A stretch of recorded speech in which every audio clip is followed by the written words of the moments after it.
Today we're going to practice blending the 6 ROYGBIV colors.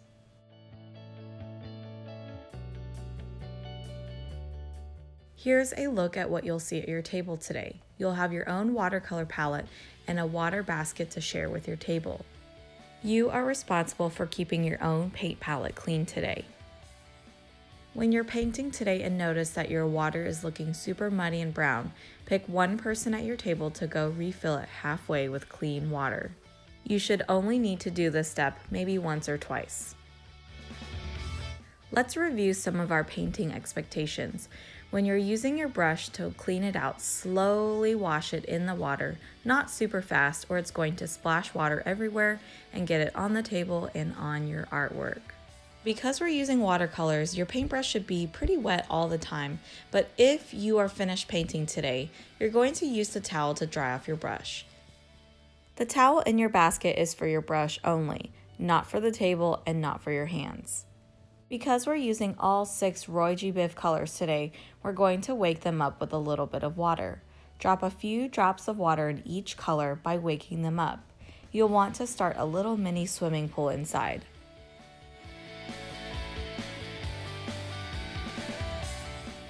Here's a closer look at my paint palette with all the colors woken up with water. It's important that we're using our watercolors correctly. You'll want to dip the tippy toes of your brush into the wet water part, not to the outside edges where it's really sticky, and try not to dig your brush into the watercolor palette.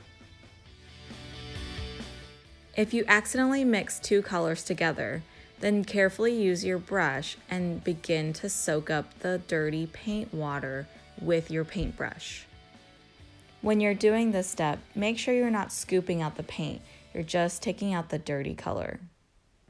Now that we've gone over all our painting expectations, let's begin painting. Starting off with the first color in ROYGBIV, which is red, I'm placing a little bit of the red watercolor near the top of my paper. Next, I'm taking a little bit of orange and placing it near the edge of my red watercolor, and they'll slowly begin to blend together.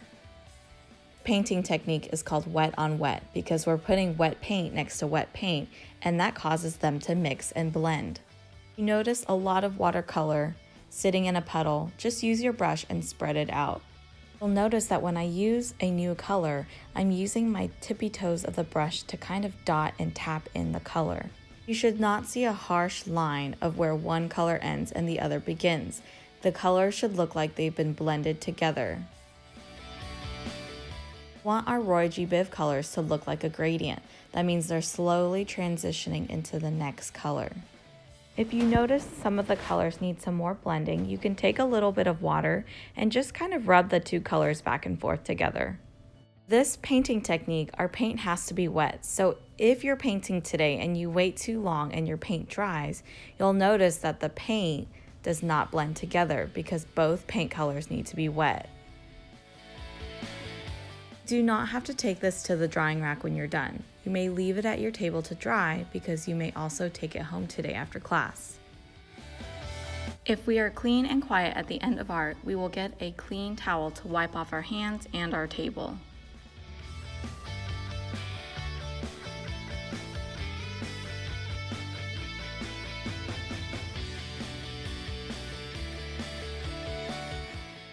We will be using the same art supplies from last week. Make sure you go over our painting expectations. When you get your painting paper, you can turn it horizontal or vertically. When you find your direction that you want to work with, write your name on the bottom right corner and your class on the back with a Sharpie. Pick a shape that you want to paint today and practice drawing it with your finger first. Because we're using all 6 ROYGBIV colors to paint with again, you want to wake them up with water and have them ready. Place a few drops of water in each color to wake them up. Remember, we're using watercolors, so you want to dip your tippy toes of the brush into the water part of your color. If your paints aren't wet enough or you're dipping your brush into the outer edges where it's sticky paint, your technique is not going to work today. I'm starting off with the first color in ROYGBIV again, but you do not have to start off with the same color as I do. Placing the red near the center of my paper, I'm going to be creating the shape from the inside out. Just like how we practiced last week, when you're ready to start a new color, gently tap in the new color with the old color and they'll slowly begin to blend together because both paint colors are wet.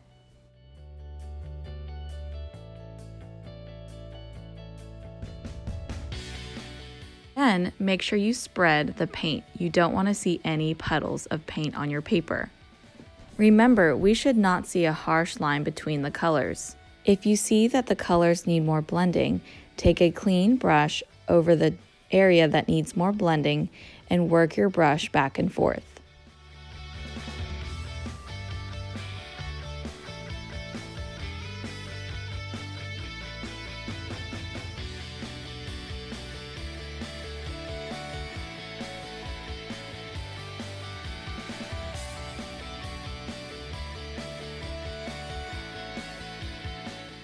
Notice that as I continue to add more colors, I'm creating my spiral circle shape.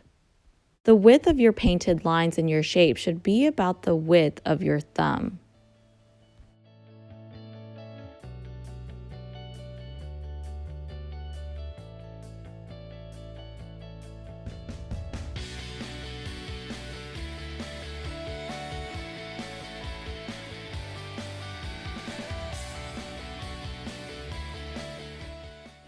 Now, when you're painting today, you might notice that there's little puddles of water that start to gather on your paper. You want to make sure you use your brush and spread this paint out. If you do not spread it out, it will stay muddy and the colors will not look very bright and vibrant. It will look kind of brown. Here's an example of how it will dry if you do not spread out the paint.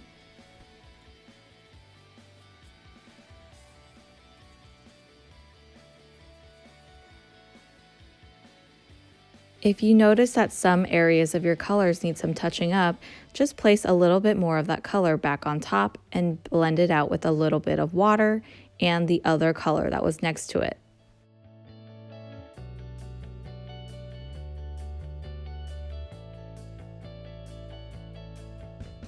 Here's an example of Ms. Chen using the same painting techniques, but I'm creating a different shape. Remember, your colors do not have to be in ROYGBIV order, but if you put two complementary colors side by side, then they might mix and make a brown. With that tip, be mindful of the colors that you use next to each other today when you're painting.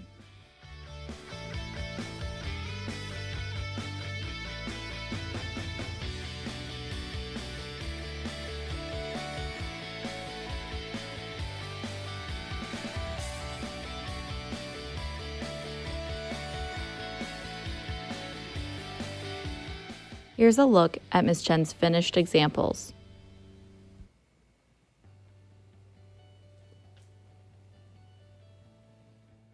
Finish painting, head over to the drying rack. You'll notice that the drying rack now has colored pieces of paper inside of them. Those paper colors match your table color. So if you sit at the yellow table, you'll slide your artwork into a yellow paper slot. Don't forget to take your messy mat back to your table. Don't forget to check that your paint palette is clean.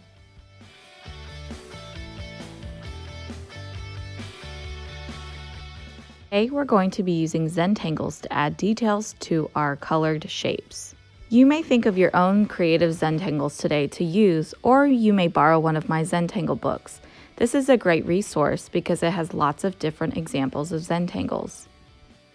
If you would like to borrow one of these Zentangle books, they're located on the back countertop in the Zentangle box. When you're finished borrowing this book, please make sure you put it back in the correct Zentangle box. You can even take some Zentangle inspiration from the artist we've been studying, Alina Nuez. Zoom in our artwork so that you can see her beautiful Zentangles and patterns. Before I add Zentangles, I'm going to section out and create some spaces in my colored shape. I made these lines kind of curvy and wavy following the shape of the paint, but you can make it different. You can make it straight, diagonal, zigzag, it's up to you. Notice the Sharpie that I'm using for this project today. It's not a thick Sharpie, but it's a thin Sharpie. Filling in each space with a different Zentangle will take a lot of focus and concentration. That's why we will be listening to that Zen music. This is a technique that takes lots of time, so I do not expect you to finish today. More details and the more Zentangles, the better our artwork looks. We're trying to make the quality of our artwork the best, so try not to rush today. You will have next week in art to work on this too. This took me almost 30 minutes to complete.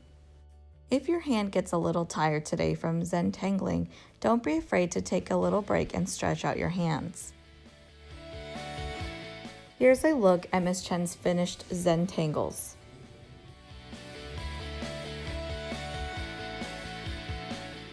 The end of art today, finished or not, turn your artwork into your artwork folder. Don't forget to return the Zentangle book too if you borrowed one.